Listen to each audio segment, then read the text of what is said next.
This is a book for readers and for those who wish to become readers. Particularly, it is for readers of books. Even more particularly, it is for those whose main purpose in reading books is to gain increased understanding. By readers we mean people who are still accustomed, as almost every literate and intelligent person used to be, to gain a large share of their information about and their understanding of the world from the written word. Not all of it, of course, even in the days before radio and television, a certain amount of information and understanding was acquired through spoken words and through observation. But for intelligent and curious people that was never enough. They knew that they had to read too, and they did read. There is some feeling nowadays that reading is not as necessary as it once was. Radio and especially television have taken over many of the functions once served by print, just as photography has taken over functions once served by painting and other graphic arts. Admittedly, television serves some of these functions extremely well. The visual communication of news events, for example, has enormous impact. The ability of radio to give us information while we are engaged in doing other things, for instance, driving a car, is remarkable and a great saving of time. But it may be seriously questioned whether the advent of modern communications media has much enhanced our understanding of the world in which we live. Perhaps we know more about the world than we used to, and insofar as knowledge is prerequisite to understanding, that is all to the good. But knowledge is not as much a prerequisite to understanding as is commonly supposed. We do not have to know everything about something in order to understand it. Too many facts are often as much of an obstacle to understanding as too few. There is a sense in which we moderns are inundated with facts to the detriment of understanding. One of the reasons for this situation is that the very media we have mentioned. Chapter 1. The Activity and Art of Reading 6. Are so designed as to make thinking seem unnecessary, though this is only an appearance.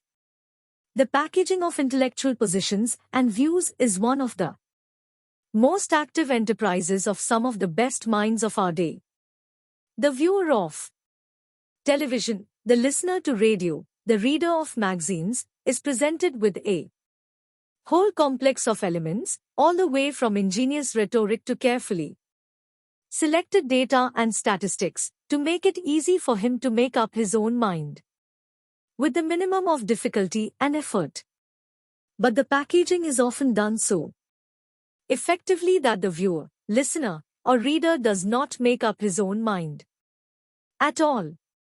Instead, he inserts a packaged opinion into his mind, somewhat like inserting a cassette into a cassette player.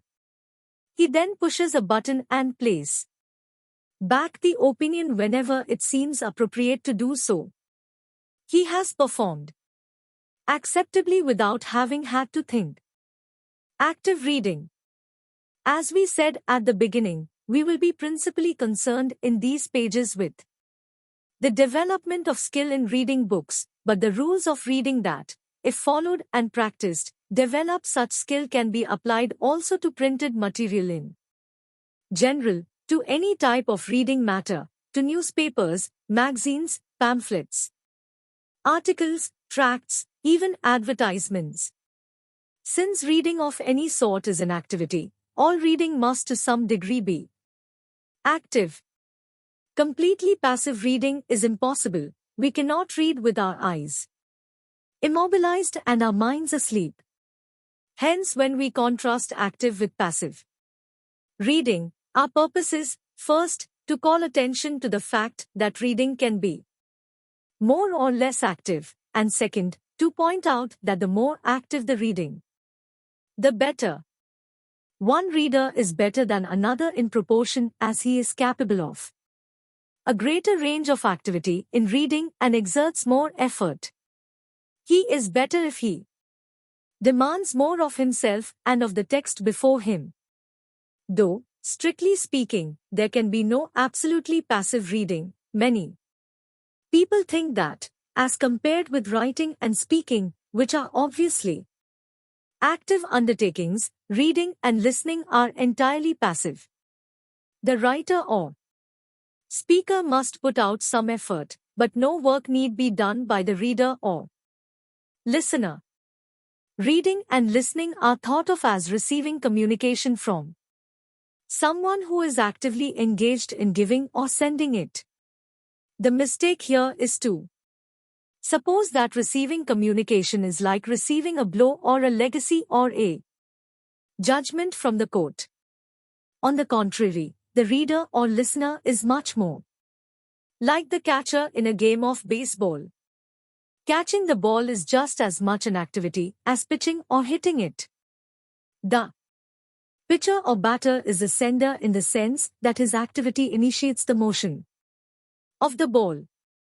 The catcher or fielder is the receiver in the sense that his activity terminates it. Both are active, though the activities are different. If anything is passive, it is the ball. It is the inert thing that is put in motion or stopped. Whereas the players are active, moving to pitch, hit, or catch. The analogy with writing and reading is almost perfect. The thing that is written and read, like the ball, is the passive object common to the two activities that begin and terminate the process. We can take this analogy a step further. The art of catching is the skill of catching every kind of pitch-fast balls and curves, change-ups and knucklers. Similarly, the art of reading is the skill of catching every sort of communication as well as possible.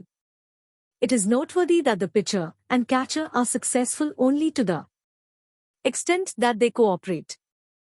The relation of writer and reader is similar.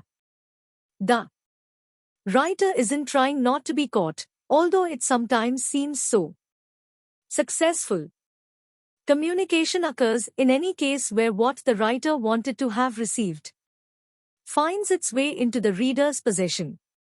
The writer's skill and the reader's skill converge upon a common end. Admittedly, writers vary, just as pitchers do.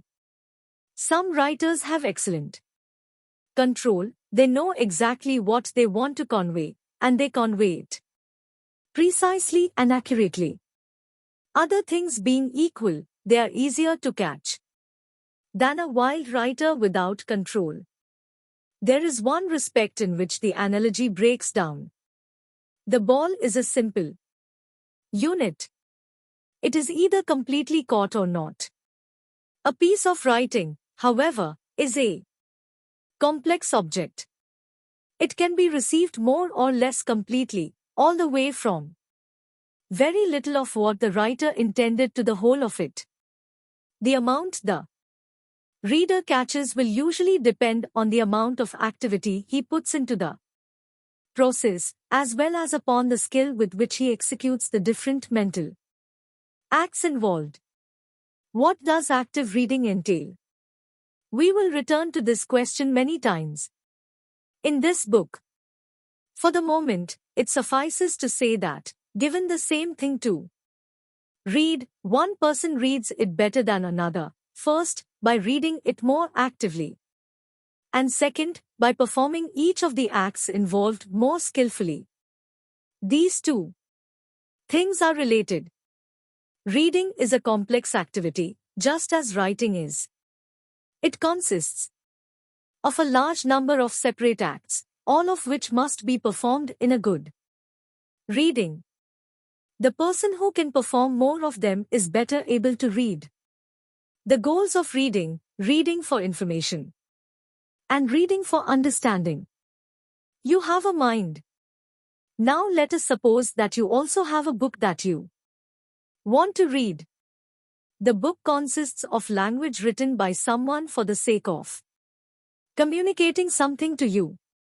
Your success in reading it is determined by The extent to which you receive everything the writer intended to communicate. That, of course, is too simple. The reason is that there are two possible relations between your mind and the book, not just one. These two relations are exemplified by two different experiences that you can have in reading your book. There is the book, and here is your mind. As you go through the pages, either you understand perfectly everything the author has to say or you do not. If you do, you may have gained information, but you could not have increased your understanding. If the book is completely intelligible to you from start to finish, then the author and you are as two minds in the same mold. The symbols on the page merely express the common understanding you had before you met. Let us take our second alternative. You do not understand the book perfectly. Let us even assume, what unhappily is not always true, that you understand enough to know that you do not understand at all. You know the book has more to say than you understand, and hence that it contains something that can increase your understanding. What do you do then? You can take the book to someone else who, you think, can read better than you, and have him explain the parts that trouble you. He may be a living person or another book, a commentary or textbook. Or you may decide that what is over your head is not worth bothering about, that you understand enough. In either case, you are not doing the job of reading that the book requires. That is done in only one way. Without external help of any sort, you go to work on the book. With nothing but the power of your own mind, you operate on the symbols before you in such a way that you gradually lift yourself from a state of understanding less to one of understanding more. Such elevation, accomplished by the mind working on a book, is highly skilled reading, the kind of reading that a book which challenges your understanding deserves. Thus we can roughly define what we mean by the art of reading as follows. The process whereby a mind, with nothing to operate on but the symbols of the readable matter, and with no help from outside, 1. Elevates itself by the power of its own operations. The mind passes from understanding less to understanding more. The skilled operations that cause this to happen are the various acts that constitute the art of reading. To pass from understanding less to understanding more by your own intellectual effort in reading is something like pulling yourself up by your bootstraps. It certainly feels that way. It is a major exertion. Obviously, it is a more active kind of reading than you have done before, entailing not only more varied activity but also much more skill in the performance of the various acts required. Obviously, too, the things that are usually regarded as more difficult to read, and hence as only for the better reader, are those that are more likely to deserve and demand this kind of reading. The distinction between reading for information and reading for understanding is deeper than this. Let us try to say more about it. We will have to consider both goals of reading because the line between what is readable in one way and what must be read in the other is often hazy. To the extent that we can keep these two goals of reading distinct, we can employ the word reading in two distinct senses. The first sense is the one in which we speak of ourselves as reading newspapers, magazines, or anything else that, according to our skill and talents, is at once thoroughly intelligible to us. Such things may increase our store of in one. There is one kind of situation in which it is appropriate to ask for outside help in reading a difficult book. This exception is discussed in Chapter 18.